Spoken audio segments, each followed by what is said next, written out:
21 رمضان المبارک مولا کائنات حضرت علی علیہ السلام کی شہادت کا دن مومنین پرسہ قبول کرے۔ مولا کائنات وہ پاک ہستی ہیں جن کے بارے میں نبی کریم صلی اللہ علیہ وسلم نے بتایا کہ جن کا چہرہ دیکھنا عبادت، سبحان اللہ۔ اور جو لوگ ان کا چہرہ نہیں دیکھ سکتے نا، ان کے لیے بتایا کہ علی کا ذکر کرنا عبادت۔ یہ وہ پاک ہستی ہیں، ان کا تعلق دیکھیں، اپنے فضائل تو کمال کے ہیں کہ دنیا کیا کوئی بھی فضائل ان کے بیان نہیں کر سکتا۔ تعلق چیک کریں، آپ کی بیوی خاتون جنت کی عورتوں کی سردار، آپ کے بچے نوجوانان جنت کے سردار، یہ گھرانہ پورا سرداروں کا، اللہ کی محبوب ترین ہستی حضرت محمد صلی اللہ علیہ وسلم، خود نبی پاک حضرت علی کے عاشق، آپ نے فرمایا علی تو میرا اس دنیا میں بھی بھائی ہے اور قیامت میں بھی تو میرا بھائی ہوگا۔ اور یہ اللہ کے نبی کی حدیث ہے کیا کہ جس نے علی کا ساتھ دیا اس نے حق کا ساتھ دیا۔ علی حق ہے اور حق علی کے ساتھ ہے۔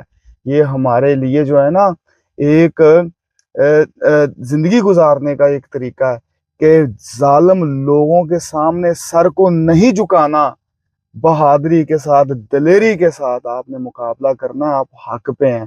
علی نے اپنی جان دے دی، حق کا ساتھ نہیں چھوڑا، اپنے پرایوں نے ظلم کیے، خاموشی اختیار کی، لیکن اللہ تعالیٰ کی حاکمیت کے لیے، اللہ تعالیٰ کی دین کی پرچار کے لیے اپنی زندگی وقف کر دی۔ نہ صرف خود، اپنے بچوں کو بھی پوری کائنات کے لیے مثال بنا دیا۔ ایسے آپ کو کہیں نمازی نظر نہیں آئیں گے، ایسے آپ کو کہیں روزہ دار نظر نہیں آئیں گے۔ یہ دنیا اور آخرت دونوں کے منبع مرکز ہیں۔ ان کو دیکھ کے آپ اپنی دنیا بھی سنوار سکتے ہیں، ان کی پیروی کر کے آپ آخرت بھی سنوار سکتے ہیں۔ یہ وہ پاک ہستی ہیں جن کا ذکر کرنا عبادت، ان کا چہرہ دیکھنا عبادت۔ اگر آپ جنت کو چاہتے ہیں تو ذکر علی میں آپ کو جنت بھی مل جائے گی، آپ کو اخلاقیات بھی مل جائے گی، آپ کو دنیا داری بھی مل جائے گی، آپ کو اللہ کا پیار بھی مل جائے گا، کیونکہ یہ محبوب ترین اللہ کی ہستی ہیں۔